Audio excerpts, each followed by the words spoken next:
Welcome back to my YouTube channel. ನೀವು ನೋಡ್ತಾ ಇದ್ರೆ ತನುಪ್ರಿಯ ಆಚಾರ್ ಯೂಟ್ಯೂಬ್ ಚಾನಲ್. ನೀವು ನಮ್ಮ ಚಾನಲ್ಗೆ ಫಸ್ಟ್ ಟೈಮ್ ವಿಸಿಟ್ ಮಾಡ್ತಿದ್ರೆ ಪ್ಲೀಸ್ ಸಬ್ಸ್ಕ್ರೈಬ್ ಮಾಡಿ, ಅಲ್ಲೇ ಕಾಣಿಸ್ತಾರೆ ಅಂತ ಬೆಲ್ ಐಕಾನ್ನ ಕ್ಲಿಕ್ ಮಾಡಿ. ಇದರಿಂದ ನಮ್ಮ ಎಲ್ಲ ವಿಡಿಯೋಸ್ ನಿಮಗೆ ನೋಟಿಫಿಕೇಶನ್ ಮೂಲಕ ತಲುಪುತ್ತೆ ಅಂತ ಹೇಳ್ತಾ ಬ್ಲಾಗು ಈ ಒಂದು ಬ್ಯಾಗ್ ನೋಡಿದ್ರೆ ಅಫ್ಕೋರ್ಸ್ ನಿಮ್ಗೆ ಎಲ್ಲರಿಗೂ ಒಂದು ಐಡಿಯಾ ಬಂದಿರುತ್ತೆ. ಸಂತೆ ಸಾಮಾನು ತುಂಬ ಜನ ಮಿಡಲ್ ಕ್ಲಾಸ್ ಫ್ಯಾಮಿಲೀಸ್ಗೆ ಸಂತೆ ಅನ್ನೋದು ಒಂಥರ ಏನೋ ಶಾಪಿಂಗ್ ಮಾಲ್ ಥರ ಅಂತಲೇ ಹೇಳ್ಬೋದು. ನಾವು ಏನೋ ಒಂದು ವೀಕ್ಲಿಲಿ ವೆಜಿಟೇಬಲ್ಸ್ ಏನಾದರೂ ತರೋದಾದ್ರೆ ನಾವು ಸಂತೆಲೇ ಪರ್ಚೇಸ್ ಮಾಡೋದು. ಏನಕ್ಕಪ್ಪ ಅಂತ ತುಂಬ ಫ್ರೆಶ್ ಆಗಿರುತ್ತೆ. ಇದು ಯಾವುದೇ ಥರದ ದಳ್ಳಾಳಿಗಳಿರಲ್ಲ, ಮಧ್ಯವರ್ತಿಗಳಿರಲ್ಲ. ಡೈರೆಕ್ಟು ನಮ್ಮ ಹಾಸನಲ್ಲಿ ಎಕ್ಸ್ಪೆಷಲಿ ಹೇಳ್ಬೇಕಂದ್ರೆ ವೆಜಿಟೇಬಲ್ಸು ನಾವು ಏನಾದರೂ ಫ್ರೂಟ್ಸು ಅಥವಾ ಏನಾದರೂ ಸೊಪ್ಪೇನಾದರೂ ತರ್ತೀವಂದರೆ ಒಂದು ನೆಕ್ಸ್ಟ್ ಲೆವೆಲ್ ಫೀಲಿಂಗ್ ಇರುತ್ತೆ. ತುಂಬ ಫ್ರೆಶ್ ಆಗಿ ಸಿಗುತ್ತೆ. ಟ್ರಸ್ಟ್ ಮೀ, ನಾವು ಅದಕ್ಕೋಸ್ಕರನೇ ನಾವು ಆಲ್ಮೋಸ್ಟ್ ಅಲ್ಲಿ ಸಂತೆಲಿ ತರೋದು. ಆ್ಯಂಡ್ ತುಂಬಾ ಕ್ವಾಂಟಿಟಿ ಎಲ್ಲ ಚೆನ್ನಾಗಿರುತ್ತೆ. ನಾನು ಇದೇ ಈರುಳ್ಳಿನ 3 days ಬ್ಯಾಕು ಒಂದು ಸ್ಮಾರ್ಟಿಗೆ ಹೋಗಿ ತಂದಿದ್ದೀನಿ. ನಂಬಲ್ಲ, 1 kg ಈರುಳ್ಳಿಗೆ 70 ರಿಂದ 80 ರೂಪಾಯಿ ತೊಗೋತಾರೆ. ಅದೇ ಇವಾಗ ನಾನು 100 ರೂಪಾಯಿಗೆ 3.5 kg ಈರುಳ್ಳಿ ತಂದಿದ್ದೀನಿ. ಎಷ್ಟು ರೂಪಾಯಿ ಸೇವ್ ಆಯಿತು ನೀವೇ ಲೆಕ್ಕ ಹಾಕಿ. ತುಂಬ ವೆಜಿಟೇಬಲ್ಸ್ ತಂದಿದ್ದೀನಿ. ಆ್ಯಂಡ್ ಗೆಡ್ಡೆಕೋಸು ಆಗಿರ್ಬೋದು, ಕೋಸು ಆಗಿರ್ಬೋದು. ಇದು ನಮ್ಮ ಮನೆಗೆ ಏನಿಲ್ಲ ಅಂದರೂ 1 ವೀಕ್ ಅಂತೂ ಚೆನ್ನಾಗಿ ಬರುತ್ತೆ. ಇದು ನಮ್ಮ ಮನೆಗೆ 1 ವೀಕ್ ಸಾಮಾನಂತೂ ಬರುತ್ತೆ. ನೋಡಿ, ಇಲ್ಲಿ 100 ರೂಪಾಯಿಗೆ 5 kg ಟೊಮೊಟೊ. ಅದೇ ಇದು ಅಂಗಡಿಲಿ ಹೋಗಿ ನಾವು 1 kg ಟೊಮೊಟೊ ತಗೋತೀವಿ ಅಂದರೆ 40 ರಿಂದ 50 ರೂಪಾಯಿ ಇವತ್ತಿನ ರೇಟು ಹೇಳ್ತಾ ಇರೋದು. ಬಟ್ ಇದು ನಾನೀಗ ಸಂತೆಲಿ ಅವರೇ ನೇರವಾಗಿ ತಗೊಬಂದು ಮಾರೋದ್ರಿಂದ ರೈತರುಗಳು ಅವ್ರಿಗೂ ಯೂಸ್ ಆಗುತ್ತೆ ಆ್ಯಂಡ್ ನಮಗೂ ಬೆನಿಫಿಟ್ಸ್ ಆಗುತ್ತೆ. ಎಲ್ಲೋ ಹೋಗಿ ಸೇಮ್ ತರಕಾರಿಗೆ ಮಾಲಲ್ಲಿ ಅಥವಾ ಸ್ಮಾರ್ಟ್ ಬಜಾರು, ರಿಲಯನ್ಸು ಎಕ್ಸೆಟ್ರಾ ಅಂಗಡಿಗಳಲ್ಲಿ ಶಾಪಿಂಗ್ ಮಾಡ್ಕೊಂಡ್ರೆ ಅವ್ರಿಗೆ ಯೂಸ್ ಆಗುತ್ತೆ ಹೊರತು ನಮಗೂ ಯೂಸ್ ಆಗಲ್ಲ. ಇದರಿಂದ ರೈತರುಗಳಿಗೂ ಯೂಸ್ ಆಗುತ್ತೆ ಮತ್ತು ನಮ್ಗಳಿಗೂ ಯೂಸ್ ಆಗುತ್ತೆ. ಸೊ ಹಂಗಾಗಿ ಆಮೇಲೆ ನೀವು ಏನು ಸಂತೆ ಅಂದರೆ ಸಂತೆನ ಅದೆಲ್ಲ ಚೀಪಾಗಿ ಈ ಥರ ಮೈಂಡೆಡಲ್ಲಿ ಜನಗಳಿರ್ತಾರೆ. ಬಟ್ ಟ್ರಸ್ಟ್ ಮೀ, ಸಂತೆಲಿ ಸಿಗೋ ಅಂಥ ತರಕಾರಿಗಳು ನಿಮ್ಮ ಮಾಲ್ಗಳಲ್ಲಿ ಹೋಗಲ್ಲ. ಏನಂದರೆ ಒರೆಸಿ ನಿಮಗೆ ಒಂದು ಸೀಲ್ ಮಾಡಿ ಅದು ಮಾತ್ರ ಮಾಡಿ ಇಟ್ಟಿರ್ತಾರೆ ಮಾಲಲ್ಲಿ ನಾವು ನೋಡಿರೋಂಗೆ. ಬಟ್ ಆರ್ಗ್ಯಾನಿಕ್ ಆಗಿ ತುಂಬ ಚೆನ್ನಾಗಿ ಬೆಳೆಯೋದು ಅಂತಂದರೆ ನಮ್ಮ ರೈತರಲ್ಲಿ ಸಂತೆಗಳೆಲ್ಲ ಯಾರ್ಯಾರು ಮಾರ್ತಾರೋ ಅಂಥವ್ರ ಹತ್ರ ಒಂದ್ಸಲ ಸಂತೆ ಮಾಡಿ ನೋಡಿ, ತರಕಾರಿಗಳನ್ನ ತಗೊಬಂದು ನೋಡಿ, ನಿಮಗೇನೆ ಫೀಲ್ ಆಗುತ್ತೆ. ಅಮೌಂಟು ಸೇವ್ ಆಗುತ್ತೆ ಮತ್ತು ತರಕಾರಿಗಳು ಅಷ್ಟೇ ತುಂಬ ಫ್ರೆಶ್ ಆಗಿರುತ್ತೆ. ಆ್ಯಂಡ್ ಇನ್ನೂ ಒಂದು ಏನು ಹೇಳ್ಬೇಕಂದ್ರೆ, ಸಂತೆಲಿ ನಾನು ಆ್ಯಕ್ಚುಲಿ ಮಧ್ಯಾಹ್ನ ಹೋಗಿ ತಗೊಬಂದಿದ್ದು. ಇದೇ ಸಂತೆಗೆ ನಾನು ಬೆಳಿಗ್ಗೆನೇ ಹೋಗ್ಬಿಟ್ರೆ ಸೊಪ್ಪು ತರಕಾರಿಗಳಲ್ಲಿ ಎಷ್ಟು ಫ್ರೆಶ್ ಇರುತ್ತೆ ಗೊತ್ತು, ಅಷ್ಟು ಫ್ರೆಶ್ ಇರುತ್ತೆ. ಸೊ ಹಂಗಾಗಿ ನೋಡಿ, ಇದು ಬರೀ ಇಷ್ಟು ಸೊಪ್ಪಿಗೆ ನಾನು 40 ರೂಪಾಯಿ ಕೊಟ್ಟಿದ್ದೀನಿ. ಟ್ರಸ್ಟ್ ಮೀ, ಈ ಸೊಪ್ಪಿಗೆ ನಾವೇನಾದರೂ ಸಂತೆಲಿ ಬಿಟ್ಟು ಅಂಗಡಿಲಿ ತರಕ್ಕೆ ಹೋಗ್ತೀವಿ ಅಂದರೆ 100 ರೂಪಾಯಿ ಕಮ್ಮಿ, 150 ರೂಪಾಯಿ ಕಮ್ಮಿ ಸೊಪ್ಪುಗಳೇ ಬರೋಲ್ಲ. ಆಮೇಲೆ ಎಷ್ಟು ಫ್ರೆಶ್ ಇದೆ ಗೊತ್ತೆ ಎಲ್ಲ. ನಾನು ತೋರಿಸ್ತೀನಿ ನೋಡಿ, ಎಲ್ಲನೂ ತೋರಿಸ್ತೀನಿ. ಇದೇನು ಬ್ಲಾಗ್ ಥರ ಏನು ಮಾಡ್ತಿಲ್ಲ, ಬಟ್ ನಮ್ಮ ಮನೇಲಿ ನಡೆಯುವಂಥ ದಿನಚರಿಗಳು ಯಾವ್ಯಾವ ಥರ ಇರುತ್ತೆ ಅಂತ ಅಷ್ಟೇ. ನೋಡಿ ಸೊಪ್ಪು ಇದು ನೋಡಿ. ಆಮೇಲೆ ಸಂತೆಲಿ ಇನ್ನೊಂದು ಹೇಳ್ತೀನಿ ಆಮೇಲಿಂದ ಏನು ನಾನು ಮಾಡ್ತೀನಿ ಅಂತ. ಈಗ ನಾನು ಎಲ್ಲಾದರೂ ಒಂದು ಕಡೆ ತಗೋತೀನಿ ಅಂತಂದರೆ ಪರ್ಟಿಕ್ಯುಲರ್ ಸುಮಾರು ಅಂಗಡಿಗಳಲ್ಲಿ ತಗೊಬಂದ್ಬಿಡ್ತೀನಿ. ಏನು ವಾರಕ್ಕೊಂದ್ಸಲ ಹೋಗಿ ಅವ್ರಿಗೆ ಗೊತ್ತಿರುತ್ತಲ್ವಾ, ಏನಾದರೂ ಒಂದು ಫ್ರೀನ ಅಥವಾ ಏನಾದರೂ ಒಂದು ಕೊಡ್ತಾರೆ. ಇದು ನೋಡಿ, ಬರೀ 20 ರೂಪಾಯಿಗೆ 5 ನಿಂಬೆಹಣ್ಣು. ಅದೇ ಇದು ಅಂಗಡಿಲಿ ಹೋಗಿ ನಾನು ಒಂದೇ ನಿಂಬೆಹಣ್ಣು ತಗೋತೀನಿ ಅಂದರೆ 10 ರೂಪಾಯಿಗೂ ಒಂದೊಂದ್ಸಲ ತಗೊಬಂದಿದ್ದೀನಿ ಅಂಗಡಿಲಿ 1 ನಿಂಬೆಹಣ್ಣಿಗೆ. ಈಗ 20 ರೂಪಾಯಿಗೆ 5 ನಿಂಬೆಹಣ್ಣು ಕೊಟ್ಟಿದ್ದಾರೆ. ಇದು ನೋಡಿ, ಇದು ನಂಬೋದಾ? ಬರೀ 40 ರೂಪಾಯಿ ಸೊಪ್ಪು ಅಷ್ಟೇ. ಇದು 40 ರೂಪಾಯಿ ಸೊಪ್ಪಿಗೆ ನಿಮಗೆ ಸಬ್ಸಿಗೆ ಸೊಪ್ಪು, ಲಾಳಿ, ಪಾಲಕ್, ದಂಟು, ಮೆಂತ್ಯ, ಹಾಗೆ ನೋಡಿ ಕೊತ್ತಂಬರಿ ಸೊಪ್ಪು ಎಲ್ಲ ಕೊಟ್ಟಿದ್ದಾರೆ. ಹಿಂಗಾಗಿ ನೋಡಿ, ಕೊತ್ತಂಬರಿ ಸೊಪ್ಪು 2 ಕಟ್ಟು ಫ್ರೆಶ್ ಆಗಿದೆ. ಹಿಂಗಾಗಿ 40 ರೂಪಾಯಿ ಸೊಪ್ಪಿದು. ಆ್ಯಂಡ್ ಇದು 100 ರೂಪಾಯಿ kg 5 kg ಟೊಮೊಟೊ. ಇದು 100 ರೂಪಾಯಿಗೆ 3.5 kg. ಆ್ಯಂಡ್ ಈಗ ನೋಡಿ, ಇನ್ನೊಂದು ತೋರಿಸ್ತೀನಿ. ಇದು ನಮ್ಮ ಹಾಸನಲ್ಲಿ ನಾನು ನೋಡಿರೋದು, ಬಟ್ ಬೇರೆ ಕಡೆ ಹೆಂಗೆ ಅಂತ ಗೊತ್ತಿಲ್ಲ. ಇದು ಗುಡ್ಡಲ್ಲಿ ಮಾಡ್ತಾರೆ. 10 ರೂಪಾಯಿ ಎಲೆಕೋಸು, ನಂಬ್ತೀರಾ? 10 ರೂಪಾಯಿ ಅಷ್ಟೇ ಎಲೆಕೋಸಿಗೆ. ಆ್ಯಂಡ್ ಗೆಡ್ಡೆಕೋಸು ಇದು ನಾನು ಇದರಲ್ಲಿ ಏನು 10 ರೂಪಾಯಿಗೆ ಗುಡ್ಡೆ ಇಟ್ಟಿರ್ತಾರೆ ಸಂತೆಲಿ, ಆ ಗುಡ್ಡೆಲಿ ತಂದಿರೋದು. ನೋಡಿ ಎಷ್ಟು ಫ್ರೆಶ್ ಆಗಿರುತ್ತೆ. ಇದನ್ನ ನಾನು 1 ವೀಕ್ ತನಕ ಫ್ರಿಜ್ಜಲ್ಲಿ ಪ್ರಿಸರ್ವ್ ಮಾಡಿದ್ರು. ನನಗೆ ತೋರ್ಸೋದೆಲ್ಲ ಬರೀ 10 ರೂಪಾಯಿಗೆ ತಂದಿರೋದು. 10 ರೂಪಾಯಿ, ಇದಕ್ಕೆ 10 ರೂಪಾಯಿ, ಇದಕ್ಕೆ 10 ರೂಪಾಯಿ. ಮತ್ತು ನೋಡಿ ಇಲ್ಲಿ ಆಲೂಗೆಡ್ಡೆ 10 ರೂಪಾಯಿ, 10 ರೂಪಾಯಿ ಆಲೂಗೆಡ್ಡೆ. ಆಯಿತಾ?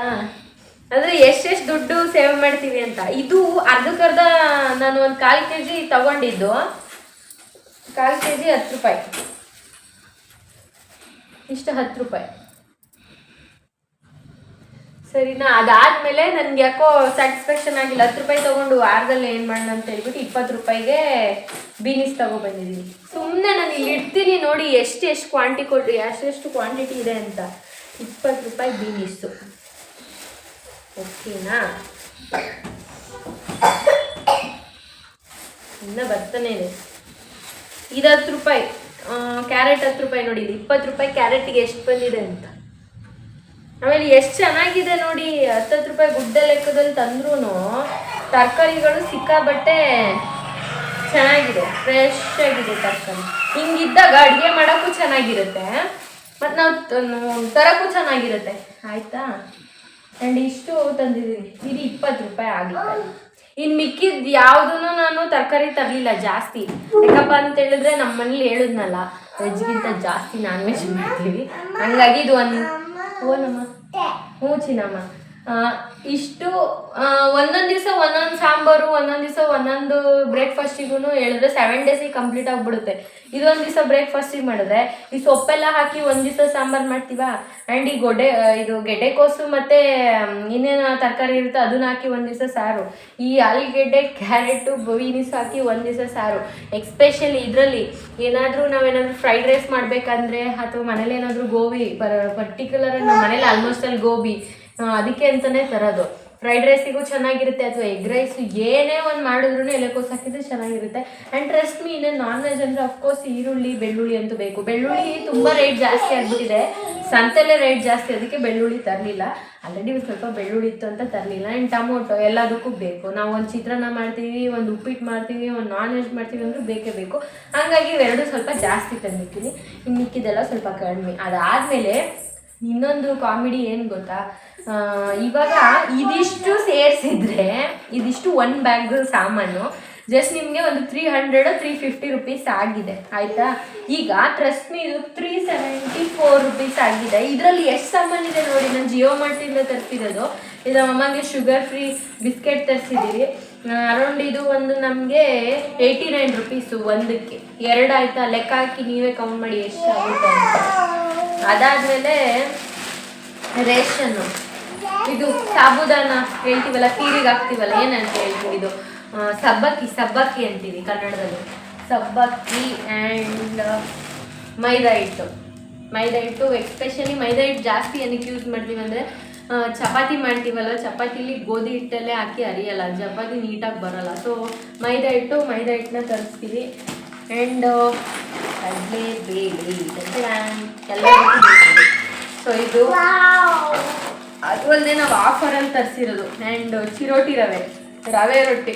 ಸುಮಾರು ಜನ ಹೇಳ್ತಾರೆ ನನ್ನ ಫ್ರೆಂಡ್ಸ್ ಎಲ್ಲ, ರವೆ ರೊಟ್ಟಿ ಅಂತ ಹೇಳ್ತೀಯಾ, ಇದ್ರದ್ದು ರೆಸಿಪಿ ಒಂದ್ಸಲ ಹಾಕು ಅಂತ. ಅದು ಆದಷ್ಟು ಬೇಗನೆ ಹಾಕ್ತೀವಿ. ತುಂಬಾ ಈಸಿ, ಕ್ವಿಕ್ಕಾಗಿ ಆಗುತ್ತೆ. ಬರೀ ಒಂದು 3 ಇಂಗ್ರೀಡಿಯೆಂಟ್ಸು, ನೀರು, ರವೆ, ಉಪ್ಪು, ಇಷ್ಟರಲ್ಲೇ ಒಂದು ರವೆ ರೊಟ್ಟಿ ಮಾಡ್ಬೋದು. ತುಂಬಾ ಚೆನ್ನಾಗಿರುತ್ತೆ, ಕ್ವಿಕ್ಕಾಗಿ ಆಗುತ್ತೆ. ಅದ್ರ ರೆಸಿಪಿ ಹಾಕ್ತೀನಿ. ಆ್ಯಂಡ್ ಇದು ಬಂದು ಸೇಮ್. ಇಷ್ಟು ಇವತ್ತಿನ ಸಾಮಾನನ್ನ ತರಿಸಿದ್ದೀವಿ. ಸೊ ಫ್ರೆಂಡ್ಸ್, ನಿಮಗೆ ಏನು ಅನಿಸುತ್ತೆ? ನೀವು ಏನಾದರೂ ಸಂತೆಲಿ ಸಾಮಾನು ತಗೊಬರ್ತೀರಾ? ಸಂತೆಲಿ ಏನಾದರೂ ಶಾಪಿಂಗ್ ಮಾಡಿರೋ ಅಂಥ ಏನಾದರೂ ಒಂದು ಮೆಮೊರೀಸ್ ಏನಾದರೂ ಇದೆಯಾ? ಆ್ಯಂಡ್ ಆ ಥರ ಏನಾದರೂ ಇದ್ದರೆ ಕಮೆಂಟ್ ಸೆಕ್ಷನಲ್ಲಿ ಕಮೆಂಟ್ ಮಾಡಿ.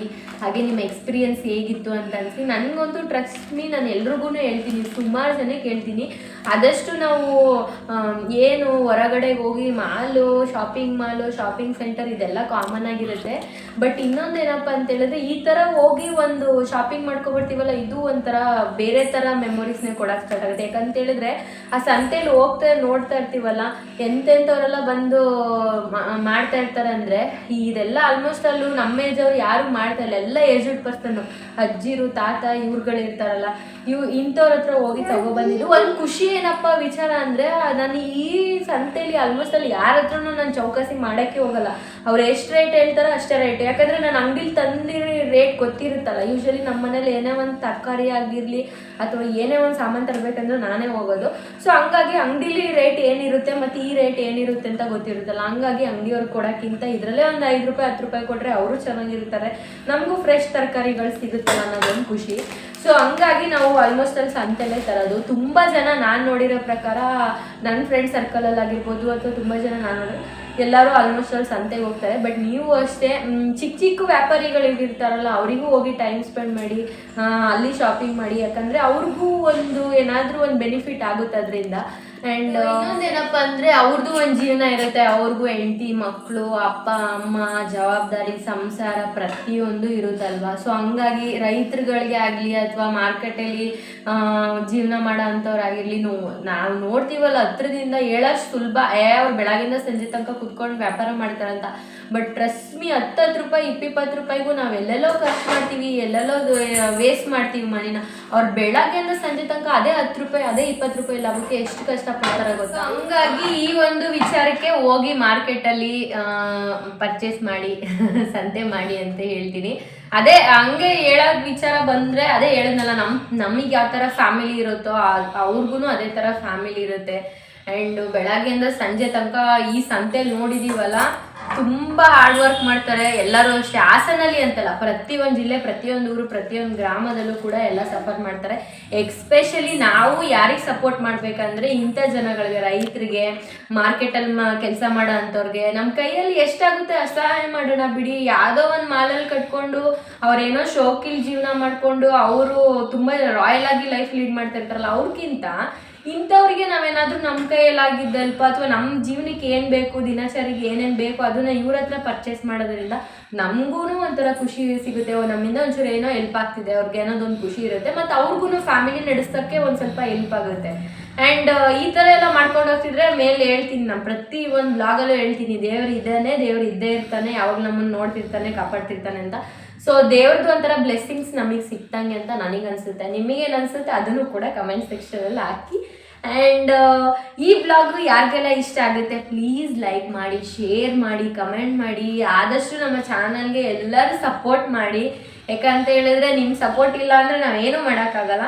ನಮ್ಗೆ ಏನು ಅನಿಸುತ್ತೆ ಅದನ್ನು ನಾನು ಶೇರ್ ಮಾಡ್ತೀನಿ. ಅದು ತಪ್ಪೋ ಸರಿನೋ ಅದನ್ನು ಕೂಡ ನನಗೆ ಹೇಳಿಲ್ಲ, ಇದು ತಪ್ಪು ಮಾತಾಡ್ತಾ ಇದ್ದೀರಾ ಇಲ್ಲ ಇದು ಸರಿ ಮಾತಾಡ್ತಾ ಇದ್ದೀರಾ ಅಂತ.